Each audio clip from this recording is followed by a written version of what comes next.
actually what we would like to start with is getting to know a little bit about you. So like Ben was mentioning in the chat, if you don't mind taking the next 30 seconds to type in what's your role at the diocese, and if you focus on a specific discipline or subject area, what is it? We'd love to just learn a little more about you.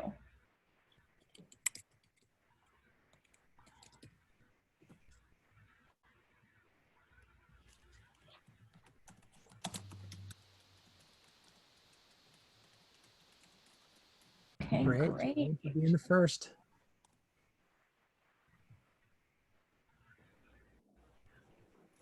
Oh, cool. Great. Yeah, this is great to see coming through. Thank you. Okay, I think we're going to be really excited, right, Dave, to hear as we talk about this, ways that you see this relating to the areas to your areas of specialty and the teachers that you're working with. This is really exciting. Great, thank you. Okay, so to share with you our goals for today and then to walk through the agenda, this time that you're sharing with us is what we consider like sacred to us, because as a former educator, I know how stretched our time was, especially at this time of the year, and how much I was looking for and really wanted to use this time to find innovative ideas and things that I could use immediately, or things that you could be getting to teachers immediately. So that is guiding our focus today. We want to first identify ways that you can help educators really leverage the Lucid for Education suite. We'll talk about LucidChart and LucidPress in a way that it's helping students become creators. So moving from consumption, and as they gather that knowledge and content, to where they can create. And then we want to give you some time to get your hands dirty, get real, and practice this on your own so that you're equipped and ready to do that with educators as well. So to accomplish that, to make that happen, here's how we'd like to spend our time together today. I'll kick it off with some examples we're seeing from educators kind of around the world of how they're using Lucid with that focus on creation, whether that's at home or in the classroom. And then Dave will model for us 3 steps, just 3 steps that you can do to make this happen in 10 minutes, to get an activity like that into students' hands. Then we'll take 10 minutes and give that time to you and actually try it out. We'll guide you through that process. That's all with LucidChart, one of our tools that helps us metacognate about our thinking. And then we'll move to LucidPress, the graphic design creation tool as well. And Dave will model again for us those 3 steps in LucidPress. And then instead of trying it out, we'll leave you with some homework for that. And we'll wrap it up with sharing where can you go from there? And looking at how one district expanded this out, a vision for what's possible. So we'll jump in if you don't mind, but I loved what Ben was saying. Please throw questions in the chat. You can see Dave just commented there. He'll be monitoring while I'm sharing some of these stories. I'll monitor while he's modeling. So we'll be keeping an active eye on that and would love to respond to you or interrupt, jump in with questions as well. This first example comes from a teacher in Texas, a primary teacher. She was about, I believe this was year 2 or 3 for students. And as soon as we hit the remote learning experience, she wanted to find a way that she could really engage her students still. She felt like she was reading books to them, but how was she knowing what they were thinking about it, and how were they interacting and creating some new knowledge? And she actually, as we go through this, think about though too, not just how we would use it at home, synchronously or asynchronously, but in the classroom, how this is an anchor chart or a visual way to have students engaging simultaneously in the classroom. So she started with a KWL chart, which is probably familiar to all of us, right? But she grabbed this template. So if you notice this box, that came as a template ready to go. And the changes she made, you probably noticed the title at the top, Squids, Fictional and Real. And that's about all she changed, in addition to adding an image.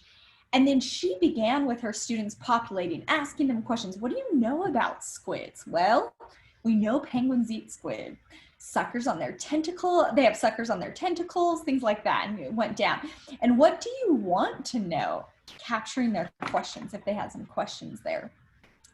And then from there, within the same LucidChart document, just on another page, she had, okay, let's look at some informational text. She likes to pair informational and fictional text. So by the way, as you can imagine, year 2 and 3 kids, they were kind of grossed out by this image, but fascinated by it at the same time, right? And so they analyzed over here what the different parts of a squid. And then if you notice these 2 links here, when I move my cursor over them, they're hyperlinked. And so they took them to these texts that they were reading. And one thing she said was key for her was that it was all in one place. So she was able to literally take what she would have been doing with students in 10 minutes, get it to a document where they could just continue to work out of this document. So at this point, her students had tapped into their schema, right? Had laid a foundation for acquiring new knowledge by doing the KWL. Then they'd read informational text. They also read a fictional text. And now she shared with them this Venn diagram. And again, because educators don't really have time to build resources on their own, although we still try, right? Because we need these things for our students. So she just grabbed a Venn diagram template. Super simple. But what it allowed her to do is get this out to students, and they began at the same time working on here together. So you'll notice these text, they say text on these sticky notes. Students were grabbing those and they were adding their own comments. And so it was this in real time, emerging together their thoughts, but then they could pause and they could discuss it. So for example, they would question, well, are they both alive? Should this be in the middle? Should this be in the center?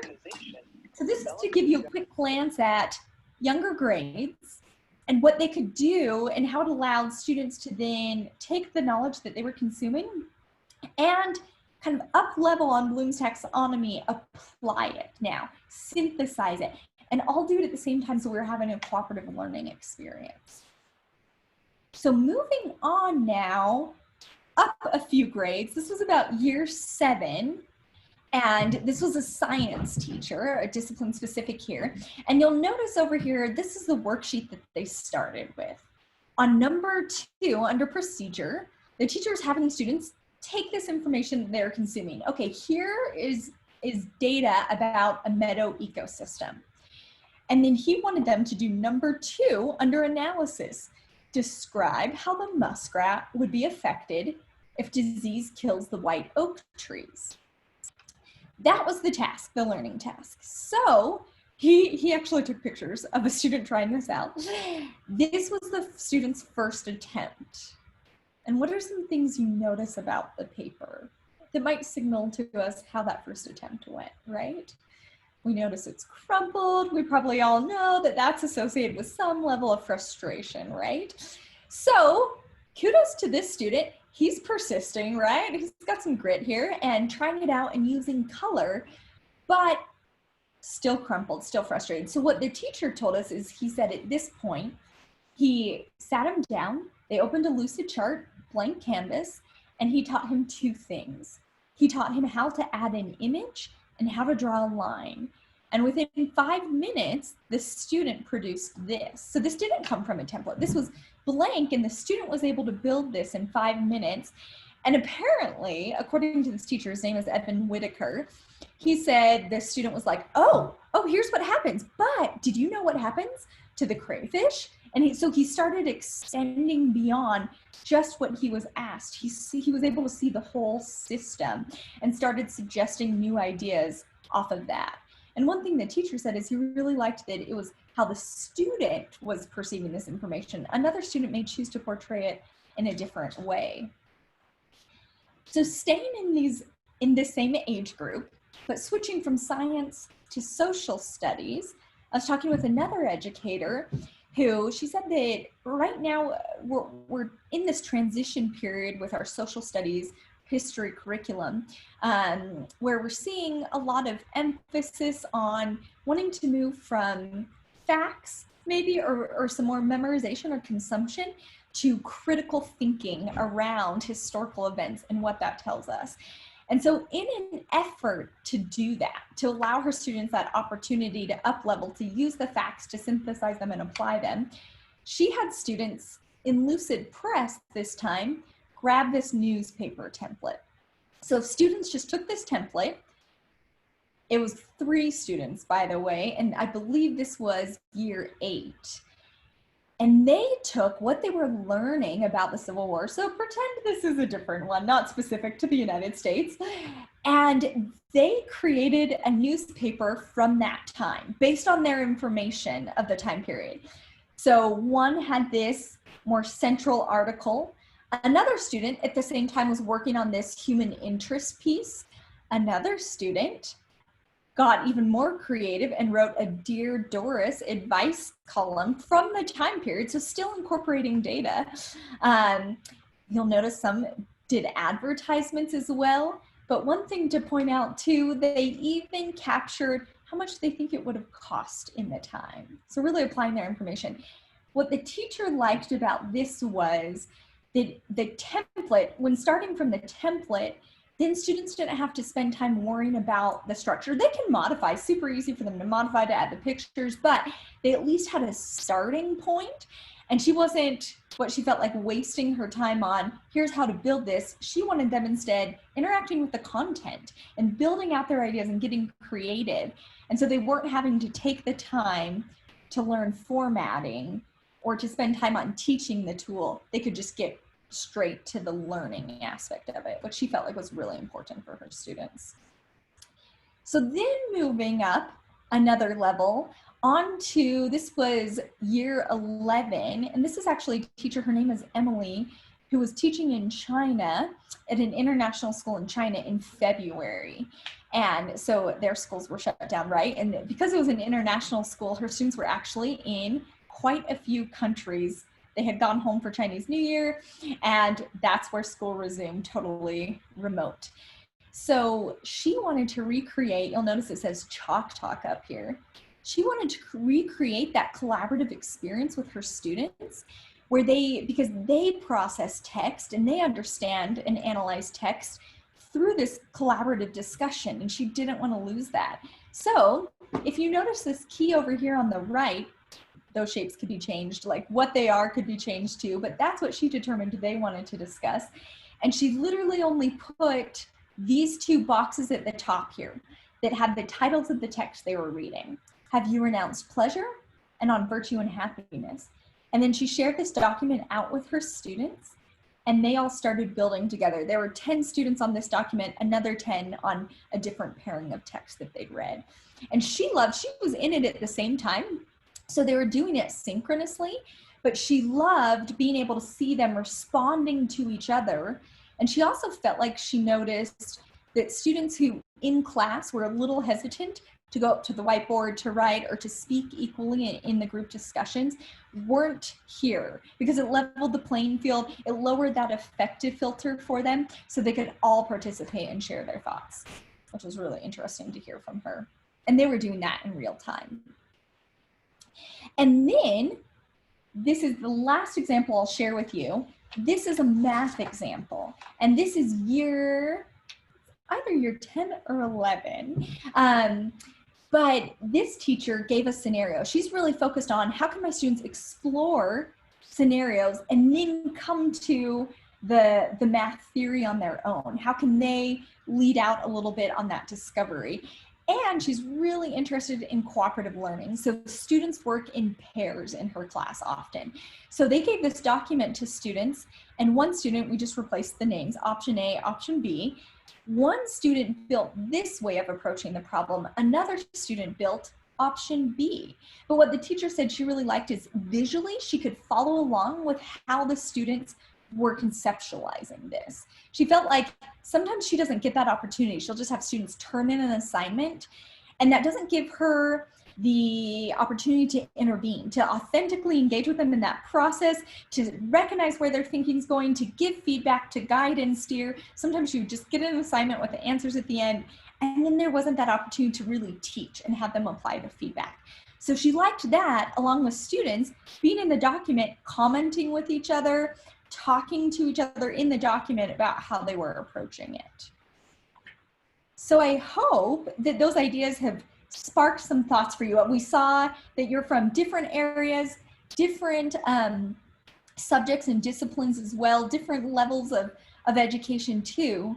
So I hope some of these have sparked, you may not be doing the same thing, but how are the educators you're working with, how would they want to use this, to leverage this, to get their students doing something with what they're learning and to process their learning? So that's actually where I will turn it over to Dave. He'll take it away and help us see how we can make this happen for the different subject areas.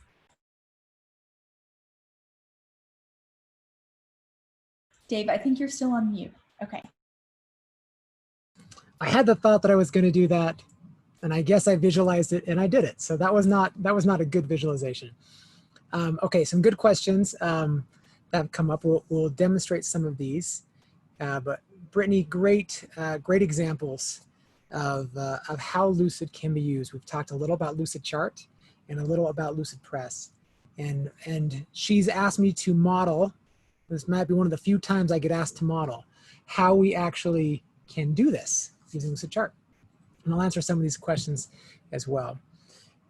So first, I'm going to give you a quick story of how this might be a tool that will hopefully save some frustration for an educator. And you're seeing my screen. I'm looking at the LucidChart account. We'll keep that as our backdrop for just a moment.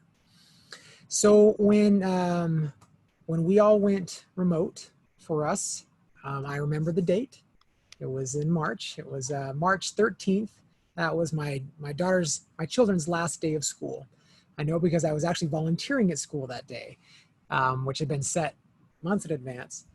And so then next Monday, they were all remote. And one of my daughters was attempting to work on a project. This was a couple of weeks later, and I was walking by, and she had her Chromebook open, and she had 3 columns of text. And I said, "Catherine, what are you doing? What are you working on?" Since there were 4 kids at home and 2 parents and me working and my wife and just a lot of chaos, but we were right in each other's space, so I got to see firsthand what they were doing a lot of times. So she told me she was working on a Venn diagram. I kind of said, "All right, I do a lot of Venn diagrams at work. I'm pretty sure that's not a Venn diagram or a diagram at all. What's going on?" And she said, "Well, my teacher tried to share a Venn diagram with us through Google Classroom. And what happened was we didn't have the ability to edit. And so we were all getting frustrated. Everybody kept asking questions. And she finally just asked us to put everything, our compare and contrast, into 3 columns of data." And so for a minute, she got down on a soapbox as I explained how I had this great solution that would help her teacher. And, "Hey, how about you try using this tool?" And she kind of just said, "No, I have to do this the way my teacher's asked me to do." And she brushed me aside. So I want to show you how we could have helped that teacher avoid some frustration and some pain. And I really did feel bad for her, because I know the teacher was probably found something online and shared it out. It ended up being a PDF, and the children did not have the ability to make the changes they needed. So I'm going to show you how they would do that. So I'm logged into the account, and I saw there was a question about how we get access, and I think that was responded to, which is great. Once we're in the account, and we come to a screen that'll look like this, again, LucidChart, and we'll see an education templates option. I'm going to go ahead and click on that. I'm going to move your lovely faces to my other screen so that I can see my whole screen. And when we go to those education resources or templates, we will open up what we call our assignment creator. So this teacher had a very specific need. She needed a Venn diagram. She wanted to help her students learn how to compare and contrast. She wanted to help them visualize and make sense of these differences and similarities. So she may have come here and either typed in Venn diagram or filtered by grade. So in this case, I think this case would have been middle school, and I'm not sure what subject specifically, but let's go science. And then we might have also filtered by a content type, such as a graphic organizer. And we've had some of these start to filter through, and we have some templates that we can now work with. Now there's a few different Venn diagrams. In this case, I just want to focus on that 2-set, really common basic Venn diagram. So by clicking on this thumbnail, I'll be able to read a little bit about this template, scroll through the tabs or pages that are part of this template, and then ultimately I can open this template. You might see open free template or open premium template. You have access to all the templates. So as I go ahead and click open, then I will have a copy in my account. Okay, so here's my template. So our 3 steps, the first one was we needed to find a template, and we've got that Venn diagram. My second step is going to be to make some quick edits. Just a few, just enough to get this in a way that I want my students to be able to work more efficiently. And my last step is actually going to be how I share. So let's work on step 2.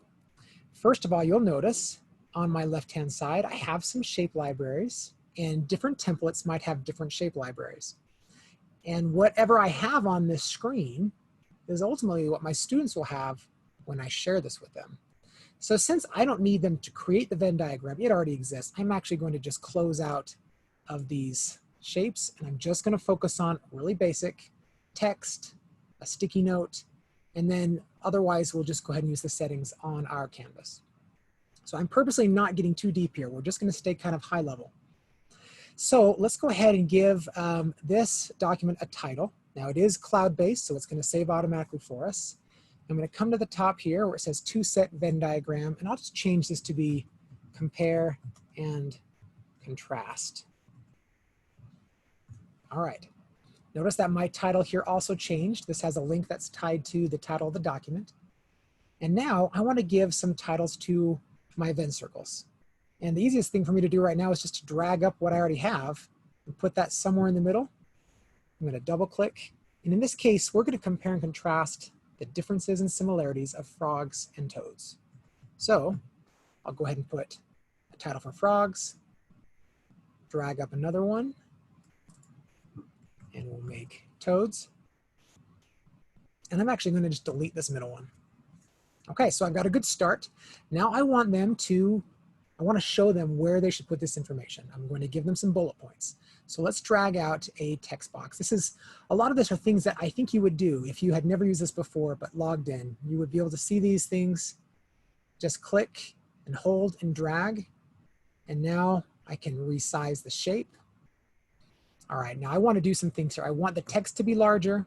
I want to justify up and to the left, and I want some bullet points. I like to use bullet points. Brittany showed you an example with sticky notes. In this case, this is going to be an individual activity, and we'll use bullet points. So with my shape selected, I can go ahead and make this a little bigger. And then you can also see alignment up here at the top. And just to the next of that, to the right of that, I have text options, and I have an option for a bullet. Okay. So I'm going to give them the first answer. For frogs, a difference between frogs and toads is that they live in water. And I'm going to add a second bullet so that this indicates I want them to continue adding the differences of frogs and toads. Now I'm going to just click out for a moment. I can do a couple of things to copy this over to my middle and right section. I can select and do that Control-C, Control-V, or Command if I need to. I can right-click. There's a few other shortcuts, but those are probably the most common. And I'm just going to drag out what I've already created so that I can save myself some time. Now for similarities, I'm going to put that they're both amphibian. Oh, let me spell that right. I've got another bullet. And for toads, that they live on land. All right, so I've got a good start here. This is something that I could now share out with my students. Now, before I give this to my student, I'm going to add some instructions. I can do that inside of Google Classroom, but in this case, I'll go ahead and pull out a sticky note. I like to use those as well as just another way to add some instructions. Double click, change the font size. I can even resize that if I'd like, and add some additional instructions right on my CEnet, on my canvas. All right. Now, if by chance I've got a really younger grade, let me just do a quick tip here. And that younger grade, I want to have them not focus so much on, I don't want them to get lost in maybe some of the design or accidentally move something and then get confused. So I'm going to actually lock some of these things in place. So with my Venn circle selected, I'm going to click on this lock icon at the top, and I'm actually just going to pin that. You can do that with most of these settings here at the top. Move it out of the way. We'll talk a little bit more about some of the locking with LucidPress here in a moment, but I want to just focus on size and position. That means that this shape is going to stay right there. And I can do the same thing with my, with my other Venn circle. And I probably want to do that as well with my titles. So I'm just holding down Control and selecting and just locking those in place. They can still go ahead and double click, change what's inside of them, but I don't want them to get lost moving things around. Okay, so we've locked some things down. I'm going to close out of that. All right, now I've done my second step. First step, remember, finding my template. Second step, editing it. Nothing crazy here, a couple of quick changes. We could go further, we could add images, we could maybe add some more content here. We could add links to places where they can research. Those titles could become links. So there's a lot of other things we could do, but we're going to stay basic here for just a moment. And so I'm now going to share this in Google Classroom. You'll notice on the right-hand side, the top right-hand side, there's a Connect to Google Classroom icon. And I'm going to go ahead and click on that green icon, and I'll see Create Assignment. The first time I click on it, it'll ask me to connect my Google account. But since I've already done that, it's going to ask me, okay, which of my classes? I have a few classes here, so we'll go ahead and click Science. Notice the title matched the title of the template. It doesn't have to be. We could go ahead and change this and call this Frogs versus Toads or Compare and Contrast Fall 2020, whatever we want to call it.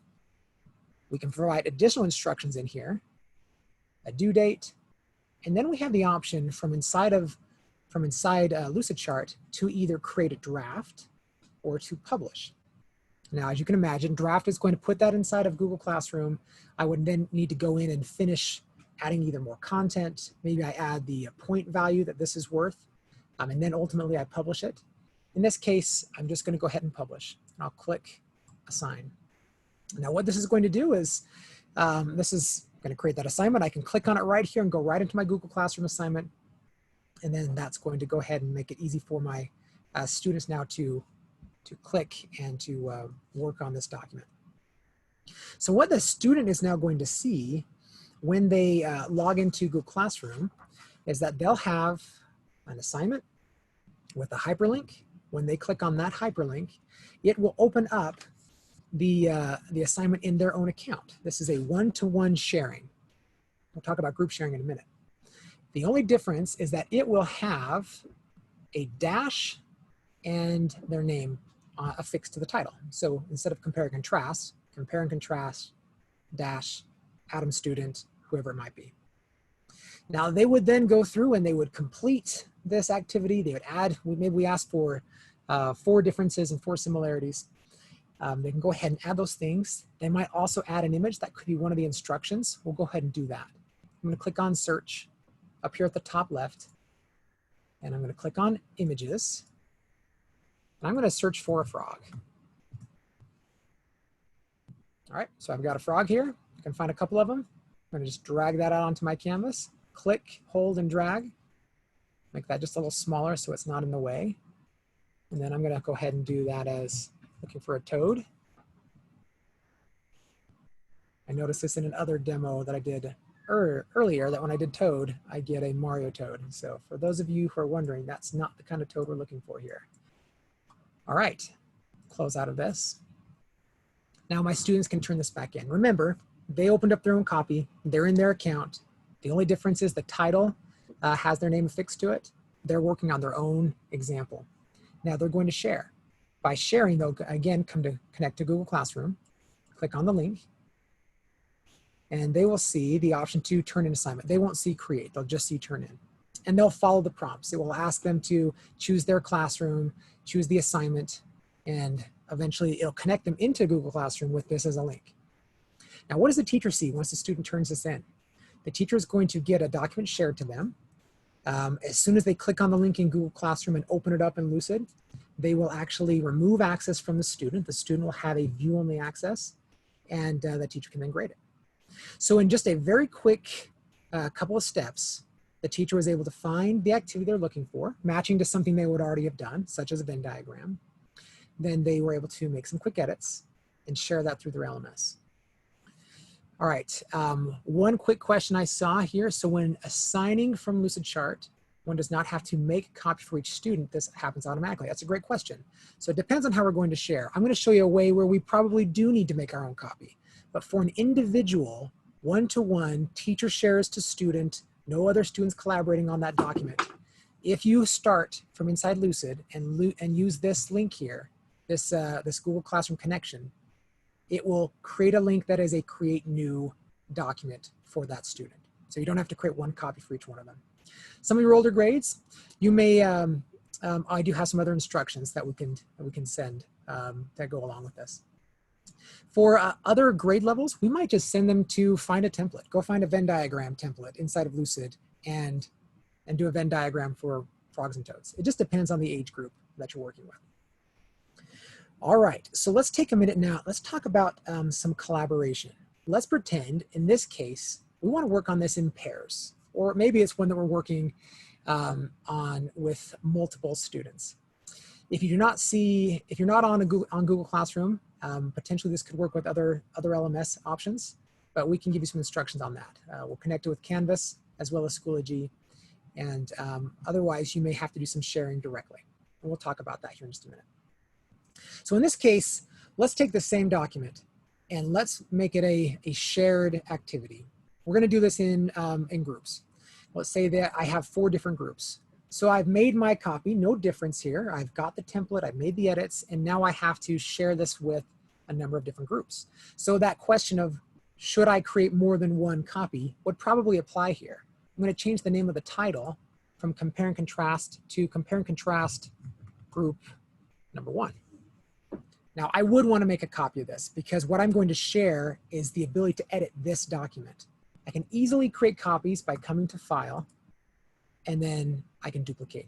It'll bring me to a new document. I'll change the name of that title, and I can create a couple of copies. It might be easiest to do this inside the docs list back on that home page, because I can go ahead at More, and I can go ahead and copy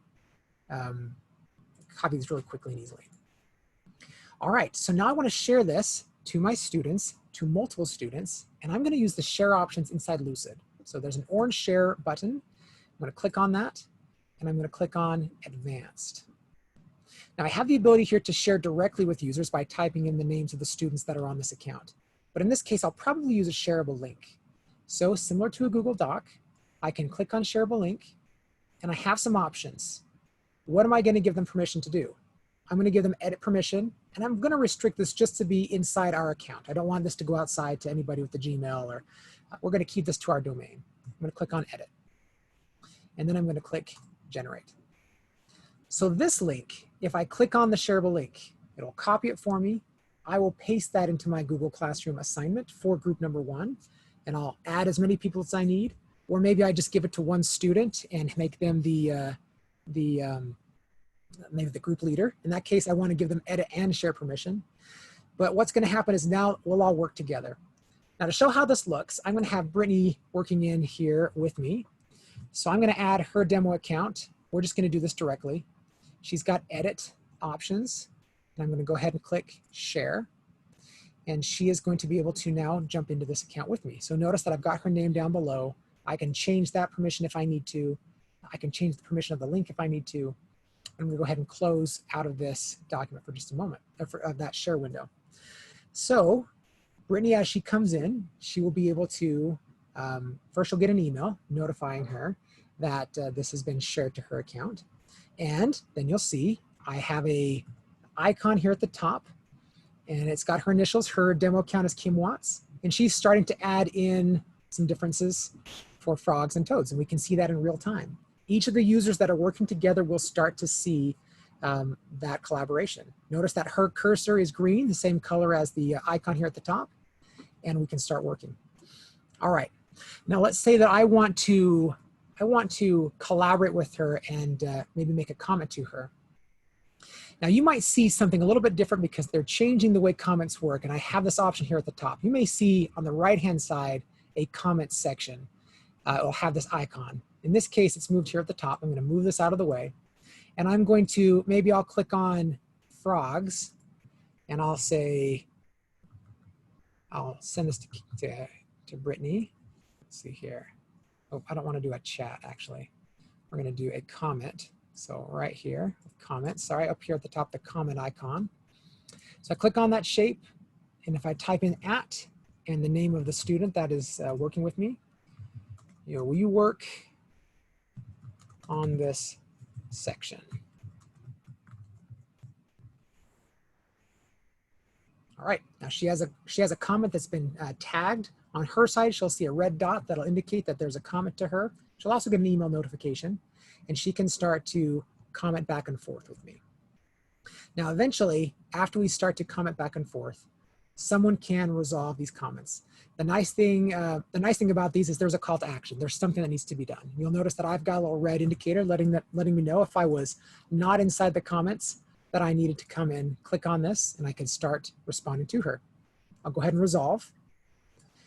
And if you're a teacher and you have been shared on a document where students have been working together, you have the ability to look at active comments as well as resolved comments and look at that flow, who said what. This can be a great assessment tool to see how the document unfolded and how they work together.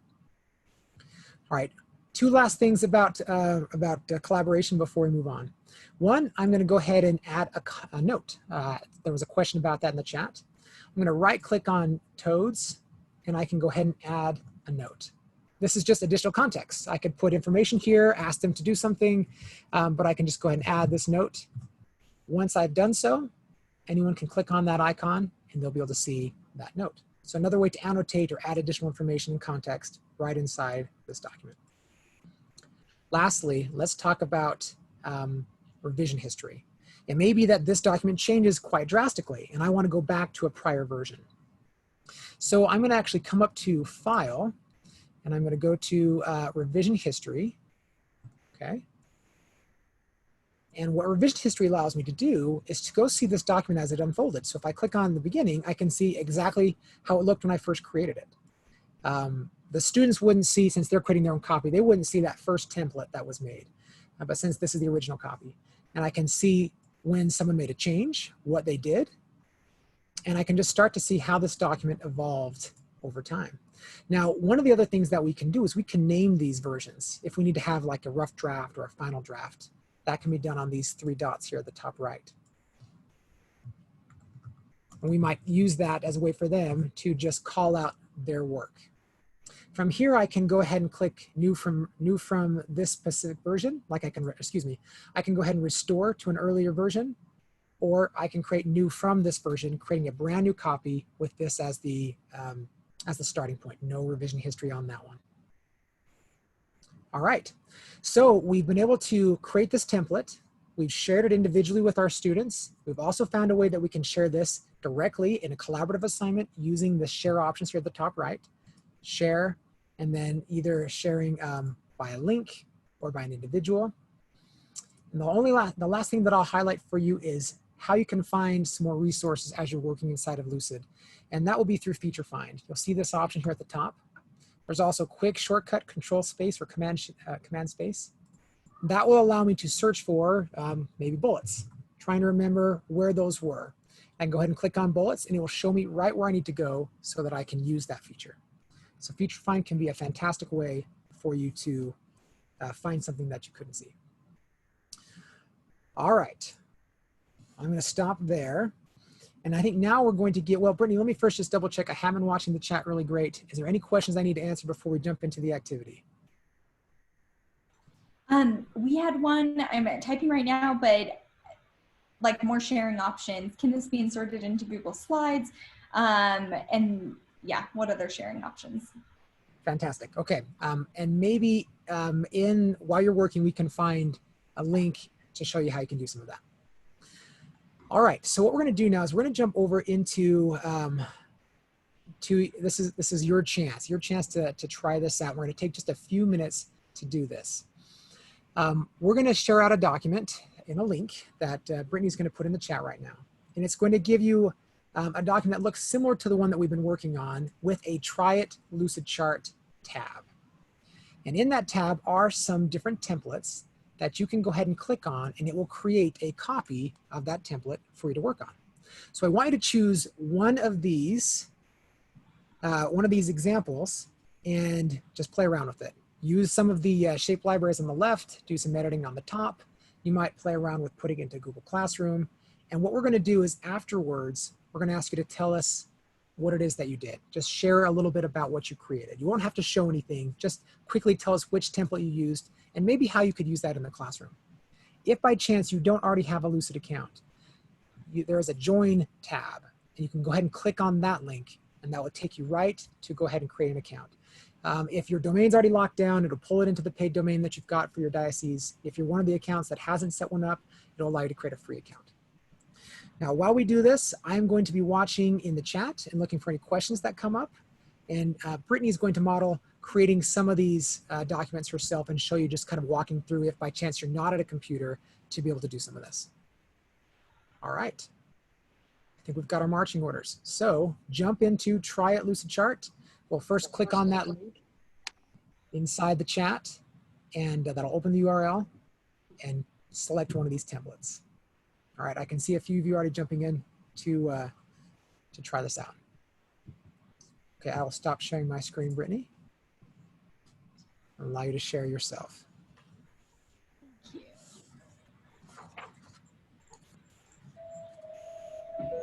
She's going to play some fantastic music at the same time. Can you all tell that Dave would really prefer I played something a little more lively? It's early for them. They need something a little more upbeat.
great. I think I'm going to bring us back to your lovely music.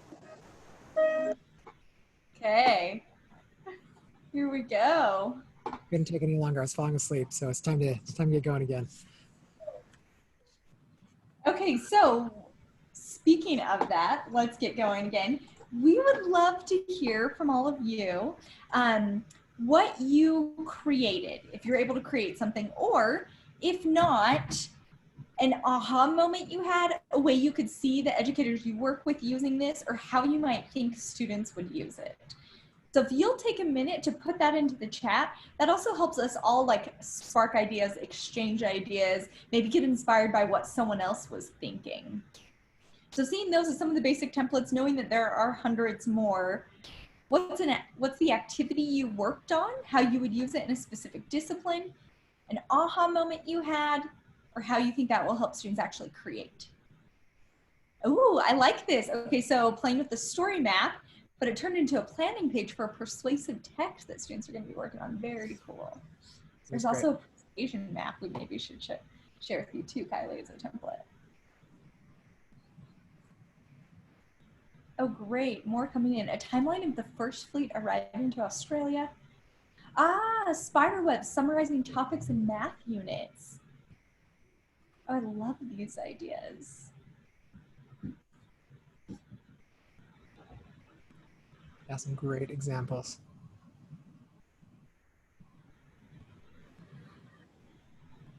Thanks, Ben, for sure. That Google Classroom integration does make it really easy. Okay. Thanks, Trudy. Yeah, yes. great. Use that link for those resources later. Absolutely. And I'm seeing a couple about organizing thoughts for writing. I love that. We have a literacy toolkit, but there are also lots of different writing planning organizers that you can use as well as templates. This is great. Keep them coming. Okay, I know because of time, we really, this is so useful. So please keep sending those. Everyone will benefit from those. Because of time, I think we'll go ahead and move ahead. What we've been doing up to this point is focusing in on LucidChart, one of the 2 tools in the Lucid for Education suite. And now we want to switch over to looking at LucidPress, which is our graphic design publication tool. And so we'll repeat a little bit of what we did in LucidPress, meaning that Dave is going to show us those 3 steps in LucidPress now. And then we won't necessarily get our hands dirty right away, but we'll give you a homework assignment. We'll give you resources that you can use right away with students. So from there, I'll go ahead and turn it over to you, Dave. All right. Okay. Back at it. Let's talk about LucidPress now. LucidPress, I think that CEnet and the group as a whole is one of the, it's just a fantastic example of using LucidPress. There's a lot of great stories and examples of many of you who have used this. And so hopefully for those that have not seen this yet, this will be a good tool of something that you can use to enhance the experience for your students. I'll give you another quick story, another child story. And in this case, was prior to COVID, but my oldest daughter, who is in, was in 10th grade at the time, we just started school here yesterday. So she's at 11th now. But in 10th grade, she's a class officer, so like an elected officer for the student body, and she has a class with other students. And they're working on an activity where they're going to do a fundraiser. And she had to make a flyer. And she was sitting on our computer at home. So before Chromebooks were issued to her, this was just using our computer at home through her Google account. And she was grumbling because she was frustrated with what she was creating. I said, hey, what are you doing? Okay, well, I'm working on this assignment for my class officer position. And I spent the class period before trying to work on it, and I'm frustrated. She was frustrated that a Google Doc was not letting her do it the way she felt like it needed to be done. It kind of restricted her. And this is no knock on Google Docs. They're fantastic. We just sometimes use these tools in a way that are not necessarily meant to be the most efficient. And so as she was creating a publication, it wasn't working out for her, at least in the way that she needed it to. So to make a long story a little less long, I gave her an assignment and said, listen, I'm not going to teach you how to use LucidPress. Why don't you just try it out? I'll just show you how to log in.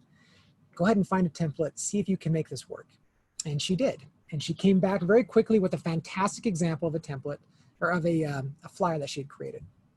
Fast forward a couple of weeks later, and I get an email from the school, and it's an announcement about this fundraiser, and it actually is a link to her flyer that she had created. Unbeknownst to her, the advisor liked it so much, she shared it with all the patrons of the school.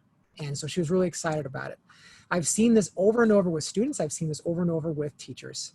Maybe they had a hard time using a publication tool in the past and were scared about using them. But when they use LucidPress, they're able to get what they needed accomplished, and it was more intuitive for them. So that's fantastic. But I also want you to know this is not just an education tool. This is a tool used in industry. It is used by marketing firms. It is used by marketing departments. It is used in Fortune 500 companies. And so it's nice to know that something that they're using is going to be efficient and actually help them maybe go into the workforce later. So to kind of mimic what we had done before, I'm going to jump into LucidPress. And if I'm in LucidChart, I can click on my initials on the top right and go to LucidPress, and that will take me over here. I'm going to leave my tab open so that it doesn't reset. And instead of clicking on education templates, this all looks familiar. It's got my assignments I've created, and it's got some other content. But instead of clicking on education templates, I'm actually going to click on just the regular templates. These are brand specific, and these are the ones that those marketing departments I talked about are using. And they're fantastic resources. So I'm going to make sure that I see LucidPress templates here at the top. I'm going to click down to see more. And I can start scrolling through and seeing some of these templates. So I can look at maybe a proposal or an invitation or a poster. And these are all things that you might use internally. You might use to announce a PD day and do a virtual flyer. You might use it for your own newsletter. And here's a great example of some newsletters. So some great content here that we can start using to do a publishing example. So to share how this works, I'm going to start off with a brochure. All right. Now, in these templates, I'm going to go ahead and click on one of them, this academic brochure. I'm going to click Preview. And again, I can go ahead and scroll through the pages and see what this content looks like before I commit to opening this into my account. It'll ask me where I want to save it. I'll go ahead and create that document. This is in my account now. Just like we've done before, first step, I found a template. Now let's make some quick editing. Now, if you are one that works with students creating actual published content, such as the literary magazine or the school newsletter, or something where you need to actually teach them how to use a publishing tool, we can handle that. You'll be working over here on this right-hand side menu. There's a lot of great features there. But if you're like me and most of us, we're going to use this on a more basic level. We want to use this to edit this template, and we can definitely get pretty fancy with it without having to be a marketer. But we don't need to use all of these tools on the right-hand side. So I'm going to focus us just up here at the top. Settings that are similar to what we saw in LucidChart and will feel similar to what you might see in another publishing style application. So I have 2 pages here for this brochure. And I'm just going to quickly make some edits to text, and then we're going to talk about editing images. I want to take some time just highlighting the collaboration tools, but spend some time learning how we might use locking to our advantage inside LucidPress. So first of all, I want to, again, just change, let's say, this Museum of History, and we want to make a change to this title. I can double click and start typing, or just like we've done before, we can go ahead and change things by changing the font. All right, we'll find something that we can use here. This is a little bit bigger.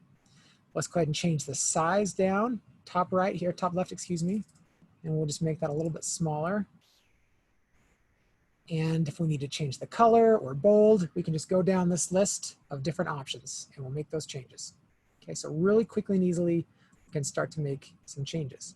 Just like in LucidChart, we're gonna drag and drop. And one of the frustrations that my daughter had was she couldn't easily move things around. She had to right click to format how things were gonna show up on the page. This is just gonna let us move things exactly where we want them. They'll go wherever we put them. All right, so that's just some quick changes to the font. Let's talk about images. Now, the nice thing about these templates is if I have an image, I can easily drag the image right over the image on the template and it will go in that space. I don't have to resize it. I don't have to place it. I don't have to crop it. Or at least I might not have to crop it. We'll show how we can do that. And so on the left-hand side, you'll see some options here. There's things like headings if I want to just drag out a generic heading setting, or if I need to have a shape. Shapes inside of LucidPress tend to be more for design. Like if I want to put this shape behind the title, give it a color, and then make it opaque, this would allow me to call out a certain section just by clicking on it, giving it color, right-clicking, and just pushing this to the back. Let's do that.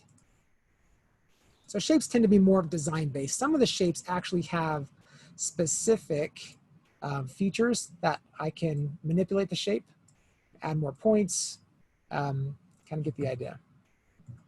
But let's go back to our images for a moment. Over here on the left-hand side, you'll see this image option. If you've never used LucidPress before, you won't have any images in your account, but you can add them.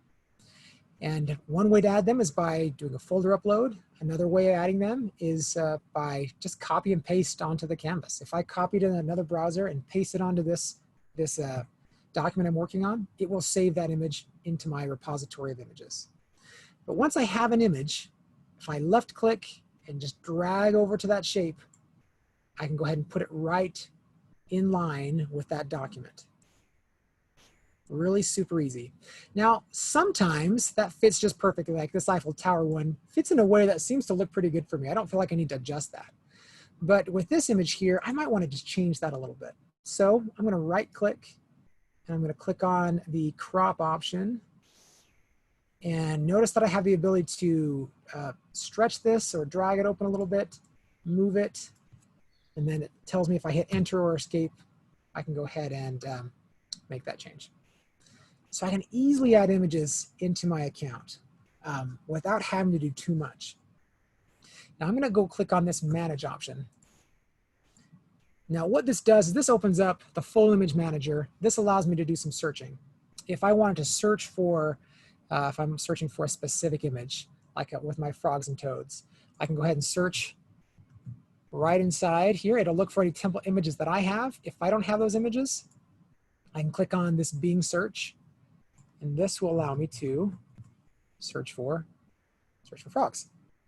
Wow. Now I have the ability to also filter the way that these, what types of images. If I need to have a public domain image, which would be a good idea, that way I know that what I select is something that I can use in the content that I create. This can also connect to your Google Drive down here with integrations. And you can search for and find things out of your Google Drive folders. So quickly, the way I found that was left-hand side images. I clicked on manage, and then I was doing a Bing search. Images can be shared through folders, just like documents can be shared through folders. You may use images in a way on the first page, you might add the images for the student so they have exactly what they need, again, depending on that level. And then it'll be easy for them to use those images as they create. So quickly, we can make some edits. All right, we've edited some text. We know that we can drag and move things around. And we can add images and put them right in line to our document that we're creating. If we are using something like a newsletter and we wanted to do a digital or online newsletter, we could go ahead and add a URL and a video player. So that actually exists in these extra buttons here on the left-hand side. And that's how we could go ahead and just drag this out. It's not going to fit perfectly in this type of a template. Let's pretend this fit in my newsletter. This is the one of the few times I will use the right-hand side. And we have the option now to go ahead and change that URL. And this could be maybe what's new in the classroom or show a field day or something that we did at the school. And if this were published, this could be viewed inside the browser. Wow. Okay. Lastly, let's just highlight locking one quick moment here. Locking inside of LucidPress becomes very important because a lot of times as we create, there are things that we want to have locked down for certain students, again, younger grades, or we may have certain areas where we want to make sure that's just never changed, a certain title. If it's our newsletter, maybe that header is always the same. So just like we did in LucidChart, if I click on a certain aspect or a title or an image, I've got that lock option, top right. Again, I'm going to pin it. And I've got that option to lock size and position, which we talked about. Let's talk about style and content. Locking style will prevent the style of the text. I can't change the font. I can't change the color of the font. I can change the text in there, but not the style of the text. Content would actually prevent me from changing anything inside that text box. If this was an image, I couldn't change the image. So in some cases, we may want to lock down fully. In other cases, we might want to just lock down partially. And in other cases, if that doesn't matter, just leave it completely unlocked. Now, if we're going to lock, we'll want to turn this into a template so that we can share that with our students and have the locking persist. The way that we would do this is we'd get a lock. Let's say we've locked an area. Go ahead and lock that. In fact, I'm just going to do kind of a control. Well, we won't do that. We'll just go ahead and select a couple of items here, and we will go ahead and lock them. All right. Now I want to share this with my students. Now, again, we shared with our Google Classroom, but we're going to do one step prior. If you don't worry about locking, sharing to Google Classroom would be the exact same. But if we are going to lock, we're going to first turn this into a template. So I'm going to click on File, Convert to Template, and it'll ask me for a category because my templates will be organized by category. So we'll go ahead and choose brochures. And this is kind of the important setting, enforce locking restrictions. So I'm going to go ahead and click Save. So again, I came to File, Convert it to Template, and clicked Enforce Locking Restriction, and Save. All right, from this point, I now want to share a copy of this template, not the actual template itself. So I'm going to go into my docs list, and I'll come over here. Here's that template that I created, and I'm going to create a brand new copy of it. In this case, think of that template as your working copy, your master copy. Now, when I give it to my students, I'm going to create a new version of it. I'll probably change the title here at the top to, let's call it Brochure Fall 2020.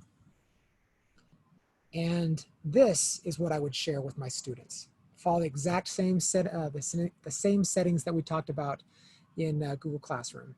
And this will enforce those locking restrictions. The students will be able to just change what we give them access to change.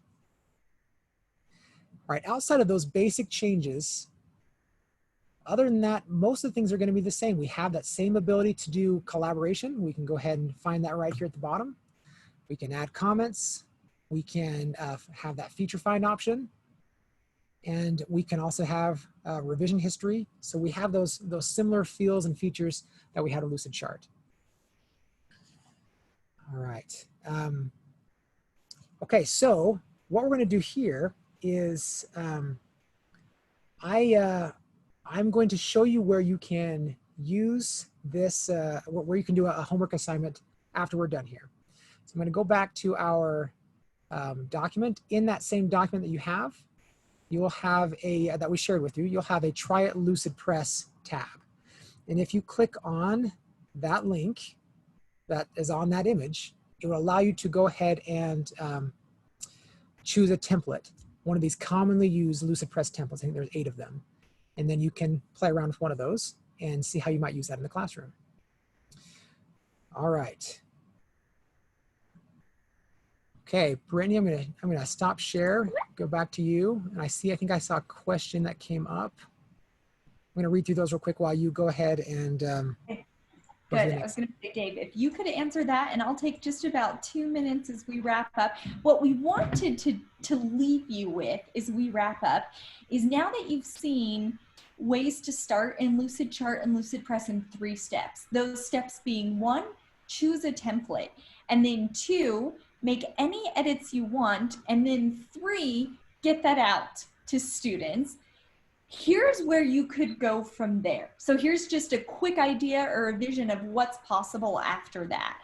So right now you're seeing a template, and this is a school, the teacher, her name is Kathleen, and they live on the coast. So their students experience hurricanes, not not necessarily every year, but frequently. And so she wanted to do something relevant for students right as they were beginning school in that hurricane time frame. And so they had begun with a template like you see here, following those same 3 steps. But then she really wanted to up the level of student learning, get students taking more ownership. And so you'll see the result. Now, by the way, this is year 4, and she had 4 students working on this. And so instead of starting from a template in LucidChart, they started from a blank document, and they use that infinite canvas that it can grow as much as we want it to grow. And the task was an inquiry-based task, asking students to say, why do hurricanes impact us? So research hurricanes, why do they impact us where we are located? And students started working together like you saw Dave and I doing earlier. These 4 students just started building together. This is one way that the group did this. You'll notice in the far right of this page, it says Sahara Desert. They tracked the precipitation of this hurricane back to that and started modeling out. And one student was focused on what happens in the Atlantic Ocean, but one focused in the atmosphere. For time's sake, we'll move on, but one key thing is the teacher could be in the document, could follow the revision history, see how students were building. But what they said was really powerful, that students got to visualize this whole system and to iterate, to make a few drafts of this. They at first missed what happens to land. So they could go back, and because it's this ever-growing document, responsive document, they could add that in. They actually shared it with a local meteorologist to get feedback, and then they presented it to parents. They were so enthralled with what they were doing and learning and the system that they modeled that they presented it to parents. So that's a vision of where we can go, that students then are creating on their own after they've used those templates. So as we wrap up, oh, you know what? One last thing that I'll share with you. I stopped share too early. We're really grateful to have spent this time with you. As you're working with educators or as you're working with students, we'd love to see what you're doing and continue kind of what we started here, which is sharing out those ideas with other educators. So if you'll email us, or there are social media platforms as well, and share out those examples, we'd love to highlight you, recognize what you're doing, so it can spark ideas for other educators as well. So thank you, everyone. Wonderful. Thank you, Brittany and Dave. That's fantastic. If I can just have the screen back, I'll just put up that evaluation for everyone. So many good ideas and templates there that are already there for teachers to be able to access. And I love all the templates and how we can easily edit them. Brittany mentioned that the templates save time for students and can really kind of get students started straight away. But don't hamper the creativity because they're so easily edited. So that was fantastic. I love that infinite canvas that you shared at the end as well, to be able to get a really big picture of all the different areas, and what a great collaborative task. So thank you everyone for tuning in. So many comments saying that there's just so much to go and play with. So I think everyone's going to be busy jumping into all that. Please make sure that you do fill out that evaluation, especially if you want those accredited hours. But if there's any questions from anyone before we leave? No, everyone's quiet. All right. Make sure that you do, if you do have questions, if you do get stuck, reach out to your diocesan learning technologies person or technology person in the office, or anyone on the CEnet team, and we can help. So thank you everyone for joining this session, and have a great day. And thanks Dave and Brittany. Thank you guys. Well, so great to be with you.